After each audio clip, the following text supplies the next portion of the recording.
Olá pessoal, vamos para mais uma aula do ensino remoto.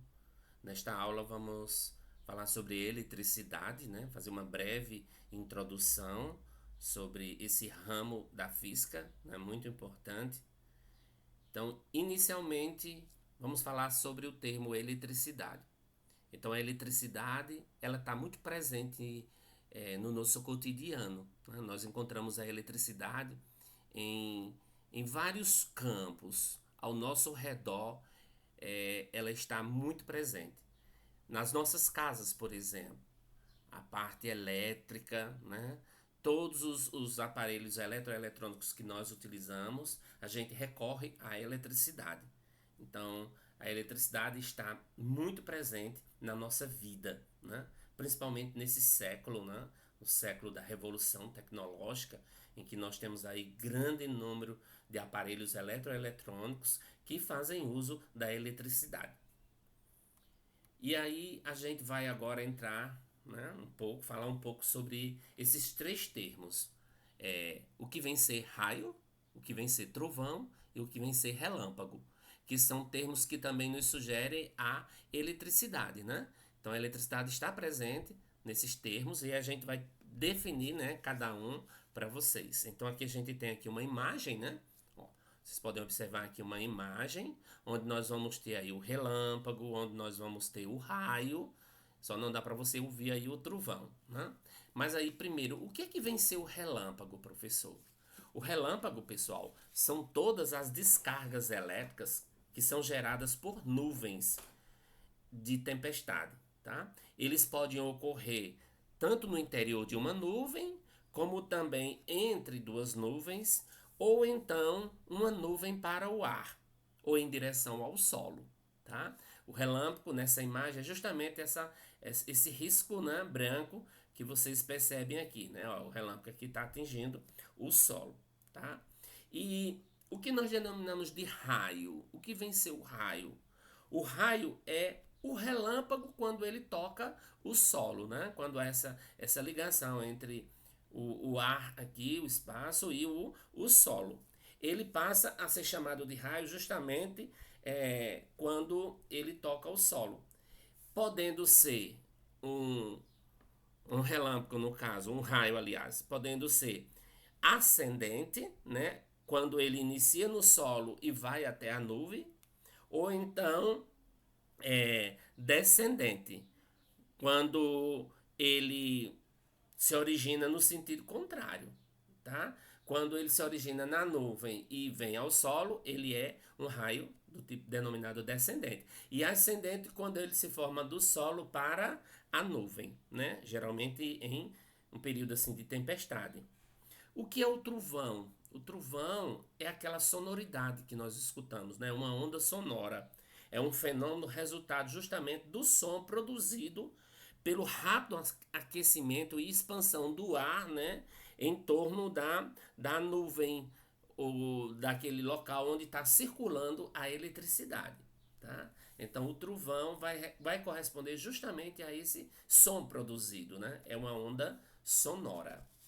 Então aqui vocês podem perceber também na imagem, né? Ó, a gente tem aqui algumas imagens ilustrativas mostrando raios, né? Descendentes e ascendentes, né? Vocês podem perceber aqui, né? Uma imagem muito sugestiva. Aqui nós temos, né, a formação, né, do raio, para vocês verem. Vem aqui o relâmpago, a nuvem, né? Ó, aqui o raio, né, descendo da nuvem para o solo. É o chamado raio descendente. E aqui você já vê a nuvem com cargas elétricas, né? Na sequência, gente, nós vamos estudar agora o para-raio. Acho que todos vocês aqui conhecem, já visualizaram, né, um para-raio. Então, o para-raio, ele tem mais ou menos essa estrutura aqui, né? Quais são os elementos do para-raio? Aqui nós temos uma simulação de um prédio, né? E aqui no alto do prédio você instala essa haste aqui, né? Ó, que vocês podem perceber. Então aqui nós temos a haste, geralmente metálica, com essas três pontas que são justamente os captadores, né? Aí daqui dessa ponta você vai ter um fio condutor que vai até o solo, que é o chamado fio de aterramento, a gente pode dizer, né? E aí, essa região aqui do prédio, ela fica protegida. Por quê? No momento que uma nuvem, ela vem carregada aqui, ó, como vocês podem perceber, né? Essa nuvem vem carregada. Ela está carregada aqui positivamente, né? Então, elétrons do solo irão subir pelo fio para descarregar essa nuvem, né? Então, aí ocorre o quê? Que ocorre uma ligação terra, e aí esses elétrons, essa carga elétrica, ela vai passar toda pelo fio. Não vai atingir aqui, no caso, o prédio, tá? O para-raio, gente, ele foi inventado por um físico famoso chamado Benjamin Franklin, né? Aqui vocês veem uma imagem ilustrativa do Benjamin e como ele descobriu o para-raio. Então, Benjamin Franklin, em 15 de junho de 1752, no meio de uma tempestade, ele usou um fio de metal, né, atado a uma chave para empinar uma pipa de papel. Olha só que loucura, né? Mas aí ele pegou um dia de tempestade, empinou uma pipa e uma chave na ponta, né, desse fio, justamente para ele observar o que acontecia. E o curioso, o filho dele acompanhava essa observação, né? Então eles observaram isso numa área, né, próxima de uma praia, de um mar, né? E o que foi que Franklin percebeu? O que foi que Franklin percebeu? Ele percebeu que essa pipa que tinha esse fio aqui, condutor, que vinha até o solo, ele colocou uma garrafa, né, transparente, fincada na areia, e aí na ponta tinha uma chave metálica. E essa pipa, ela tinha uma ponta aqui, né, um metal aqui na ponta. Então, à medida que a nuvem se aproximava, né, é como se as cargas elétricas viessem aqui para a pipa e ele percebia que a chave ela apresentava um certo movimento. Então ele começou a pensar, né? Ele começou a pensar com base nesse seu experimento e aí ele montou o para-raio, né? E nós sabemos que o para-raio hoje é um instrumento importantíssimo, né? Principalmente nos grandes centros, na zona urbana, para evitar, né, as descargas elétricas, que os raios eles caiam, né, sobre prédios, sobre residências, graças à invenção de Benjamin Franklin, tá? Agora, gente, nós vamos colocar aqui algumas lendas e verdades sobre é, os para-raios. Ó, uma lenda: se não está chovendo, não caem raios. Isso é uma lenda, né? Porque a verdade é o seguinte: os raios eles podem chegar ao solo até 15 quilômetros de distância do local da chuva. Quer dizer, pode cair um raio num local que não esteja chovendo, né? Outra lenda: sapatos com sola de borracha ou pneus de automóvel evitam que uma pessoa seja atingida por um raio. Isso é lenda, é mito, né? A verdade é, solas de borracha ou pneu não protegem contra os raios. No entanto, a carroceria metálica do carro, por exemplo, ela dá uma boa proteção a quem está no seu interior, sem tocar em partes metálicas. Por isso que a gente vê que o carro no seu interior ele é feito todo de material assim isolante, como o plástico, né? Um material que você não consegue manter contato com a parte da carroceria metálica do carro, né? Outra lenda: as pessoas ficam carregadas de eletricidade quando são atingidas por um raio e não deve ser tocada. Se de repente um amigo seu é atingido por um raio, você não vai chegar para prestar socorro? Por quê? Porque aquela pessoa vai ficar carregada de eletricidade? Isso é mito, é lenda. A verdade é, as vítimas dos raios, elas não dão choque, gente. Choque fisiológico, efeito fisiológico, né? E elas precisam de socorro urgente, socorro médico urgente. Especialmente uma reanimação cardiorrespiratória. Porque o primeiro órgão que vai ser atingido depois de uma descarga elétrica é o coração, né? Outra lenda: um raio nunca cai duas vezes no mesmo lugar. Isso é mito. Não importa qual seja o local, ele pode ser atingido repetidas vezes, viu? Durante uma tempestade. Agora, pessoal, a gente vai entrar na parte histórica da eletricidade. Nós vamos fazer assim um breve histórico da eletricidade. E inicialmente a gente coloca a definição, né? O que é a eletricidade? Então, a eletricidade na física ela vai ser a área da física que vai estudar todos os fenômenos que estejam associados a cargas elétricas, sejam cargas em repouso ou cargas em movimento, tá? Então, os fenômenos que estão ligados, associados ao estudo das cargas elétricas, faz parte da eletricidade. E aí, qual é a origem dessa palavra eletricidade, tá? Então, o termo eletricidade, pessoal, ele se originou da palavra electron, né? Que é derivada do grego âmbar, tá? Este, por sua vez, é uma resina fóssil que, quando atritada a algum tecido, ele pode atrair pequenos objetos. Então, olha só, o âmbar, né? O âmbar é um nome grego, né? Que dá origem a essa palavra, elétron. O que é o âmbar? É uma resina, né? É uma resina que o Tales de Mileto, que foi quem, né, iniciou os primeiros experimentos sobre eletricidade, o Tales de Mileto ele utilizou a resina e atritou essa resina com alguns materiais leves. E, por exemplo, ele atritou com pele de gato, ele atritou com outros materiais. E aproximando esse âmbar de materiais bem leves, como pena, como folhinhas, pedaços de papel, ele percebeu que esse material era atraído, tá? Então surgia aí a ideia da eletricidade, tá? Então, ó, inicialmente, quando a gente fala da eletricidade, da história da eletricidade, vem a figura desse grande, né, filósofo, né, Tales de Mileto. O Tales de Mileto, ele atritou a pele de um animal com um pedaço de âmbar. Âmbar é aquela substância resinosa que eu falei na lâmina anterior, né? E percebeu que este passava a atrair pequenos objetos leves, como pedacinhos de palha, pequenas sementes e penas, tá? Então foi aqui que começou praticamente, que teve a origem, né, o pontapé inicial para o estudo da eletricidade, para o desenvolvimento da eletricidade, através desse experimento bem simples realizado pelo Tales de Mileto. Em seguida, depois do Tales, gente, já nesse período aqui, né, o William Gilbert, ele viveu nesse período de 1544 a 1603. O William Gilberto, ele era médico da rainha Elizabeth I, né, que era a rainha da Inglaterra. Ele foi mais além de que Tales. Ele observou que o âmbar, ele não só atraía os materiais que o Tales colocou. Ele fez esse experimento com outros materiais, como o vidro, como o enxofre, com outras resinas. E aí observou que realmente havia esse poder de atração, né? Então já avançava um pouquinho no conceito de Tales lá. Em seguida, gente, veio o Otto von Guericke, que era prefeito da cidade de Magdeburgo, lá na Alemanha, e esse cara foi genial, né?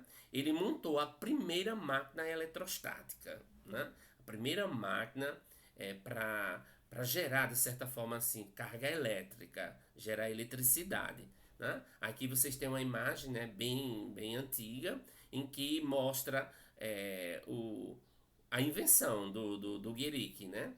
Então, seguindo depois do William Gilbert, vem o Guericke que inventa a máquina eletrostática. Na sequência, a gente tem o Alexander Volta. Esse cara foi muito importante, né? Até hoje, nós temos a invenção dele como fantástica, né? Para o avanço da tecnologia. E Alexander Volta era um físico italiano e foi ele quem inventou a primeira pilha, né?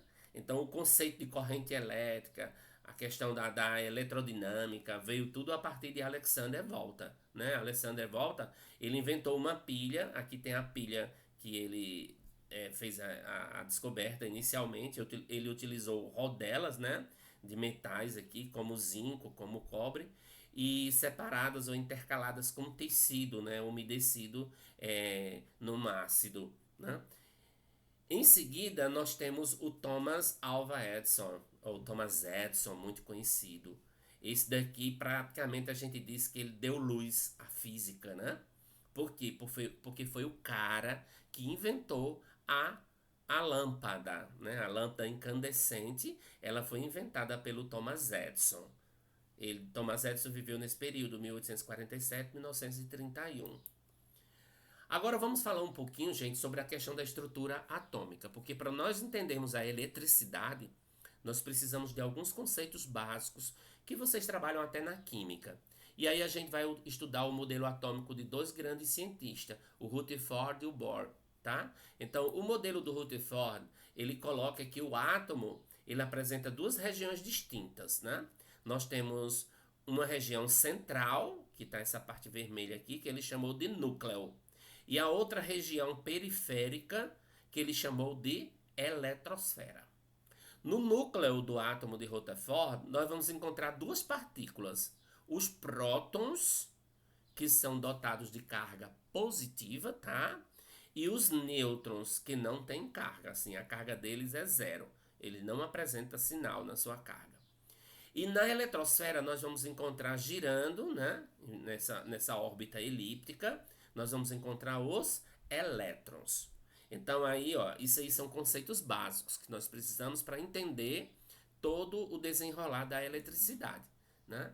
A eletricidade, ela parte justamente daí, a gente entender a estrutura do átomo, né? Então nós vamos ter aqui o átomo de Rutherford, você vai ter o núcleo e a eletrosfera. No núcleo, duas partículas, os prótons e os nêutrons. E na eletrosfera, os elétrons. Aqui, ó, para você visualizar melhor a imagem, você tem aqui, ó, o desenho do átomo, e aqui são as partículas. Ó, o próton tem é uma partícula positiva, o elétron é uma partícula negativa, e os nêutrons, eles não apresentam carga elétrica, tá? E agora, pessoal, nós vamos tratar algumas considerações importantes, alguns conceitos importantes na introdução da eletricidade. Um primeiro conceito que a gente vai tratar com vocês é a questão do átomo neutro. O que vem ser, professor, um átomo neutro? O átomo neutro, pessoal, é aquele que vai apresentar a mesma quantidade de prótons e de elétrons. Quando há um equilíbrio entre a quantidade de prótons e a quantidade de elétrons, nós dizemos que o átomo ele se encontra neutro, tá? É a matéria neutra. A matéria neutra, ela vai ter o número de prótons igual ao número de elétrons.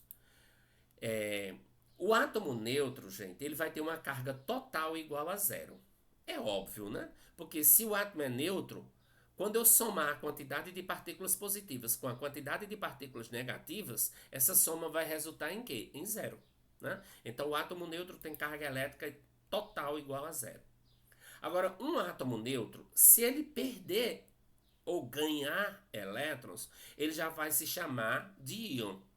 Então, o íon, gente, vai ser uma partícula carregada eletricamente. O íon se forma a partir do átomo neutro quando ele perde ou quando ele ganha elétrons. E aí, nós vamos ter que o íon pode ser dividido em dois, né? O íon, ele apresenta carga positiva ou carga negativa. Se ele perder elétrons, ele vai se tornar um íon positivo, que nós vamos chamá-lo de cátion. E se o íon ele ganhar elétrons, aliás, se o átomo neutro ganhar elétrons e se tornar um íon, ele vai se tornar um íon carregado negativamente e nós chamamos de ânion. Vamos agora para uma explicação mais detalhada, né? Ó, o átomo neutro que eu falei, ao perder elétrons, fica com falta de elétrons. Portanto, ele vai ficar carregado positivamente. É o que denominamos de íon cátion. O átomo que ganha elétrons, ele fica com excesso de elétrons e, portanto, carregado negativamente. É o que nós chamamos de íon ânion. A gente pega aqui um exemplo, né? Ó, vocês podem ver aqui um exemplo. Nós temos aí uma ligação iônica, né, entre o sódio, ó. O sódio, ele tem essa distribuição de elétrons nas suas camadas, né? Ele tem 2 elétrons na camada K, 8 na camada L e 1 elétron na camada M, tá? Ó, veja, ele tem 1 elétron na última camada. O cloro, ele tem número atômico 17 elétrons.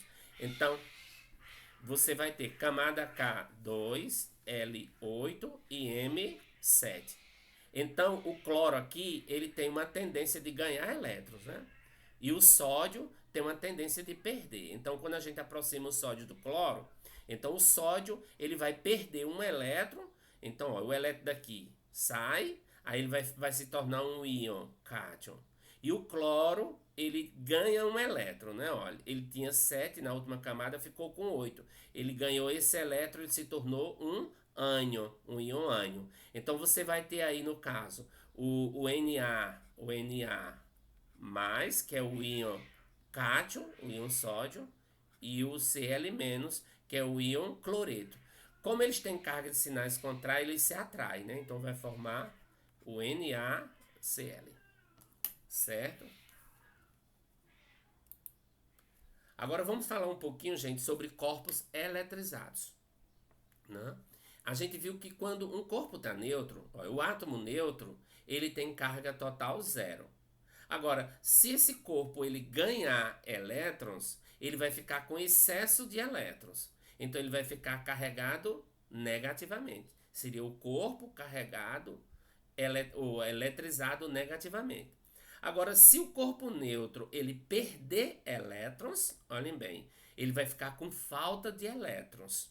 E aí ele será um corpo eletrizado positivamente, tá?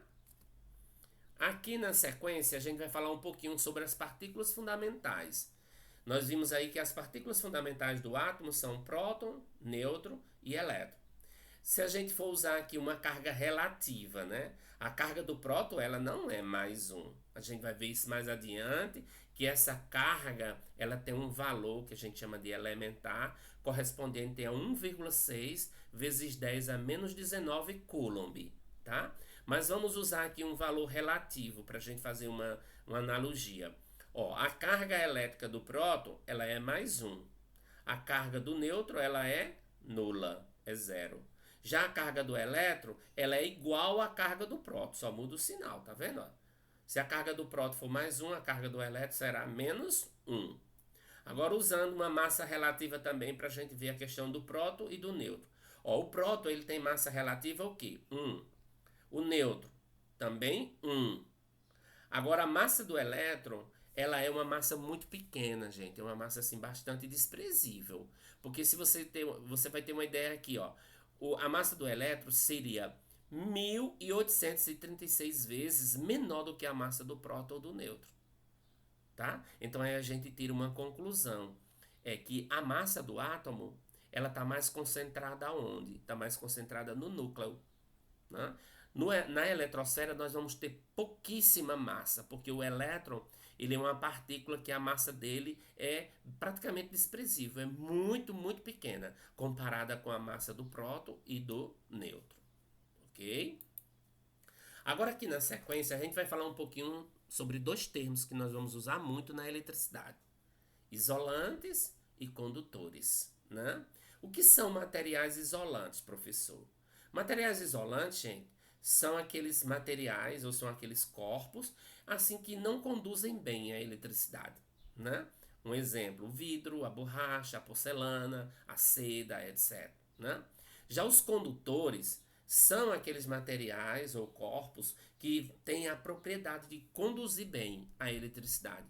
O caso do ferro, da prata, do cobre, a gente até associa aqui que os metais em geral, eles são bons condutores de calor e de eletricidade, né?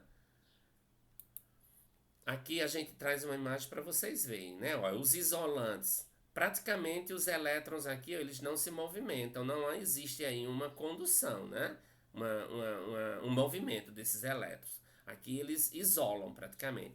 Já aqui, ó, nós temos o condutor, no caso o fio aqui, e essa parte aqui é uma parte de borracha, material isolante.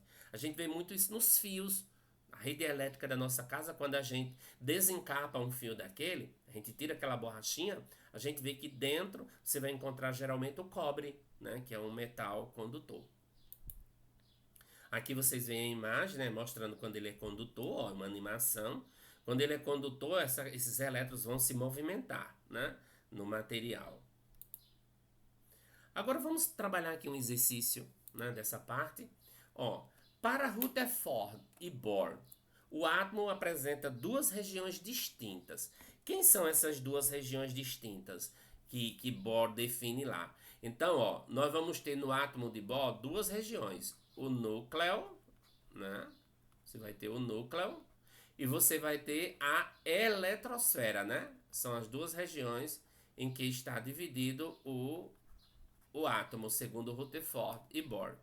A segunda pergunta aqui ele coloca: no núcleo do átomo nós encontramos o quê? Ó, no núcleo do átomo a gente vai encontrar os prótons e os nêutrons, tá? No núcleo do átomo nós vamos encontrar os prótons e os nêutrons.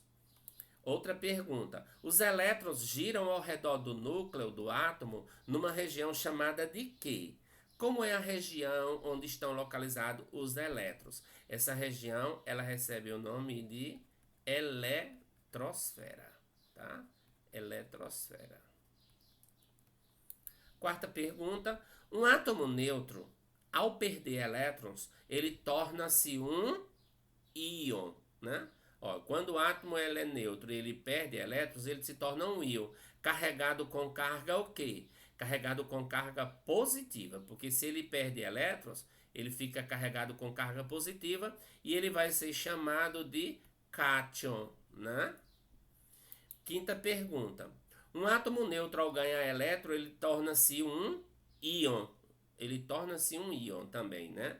Ele torna-se um íon carregado com carga o quê? Negativa, porque aí ele está ganhando elétrons, ele vai ter excesso de elétrons. E esse íon negativo, ele é chamado de ânion, tá? Ânion. Aqui nós temos algumas questões de múltipla escolha, bem básicas, né? Só para a gente relembrar essa teoria. No núcleo do átomo, encontramos o quê? Quais são as partículas que nós vamos encontrar no núcleo do átomo? Nós vamos encontrar prótons e elétrons? Elétrons não, gente. Elétrons estão na eletrosfera. Prótons e nêutrons? Ah, tá. Essa daqui é a resposta correta, né? Nós vamos encontrar no núcleo os prótons e os nêutrons. Sétima questão: a massa do átomo está praticamente concentrada onde?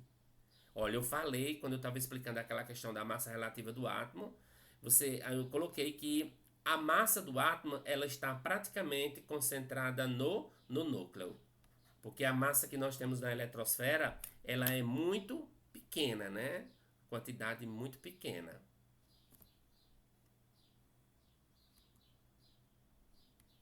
Pronto, aí mostrando as alternativas.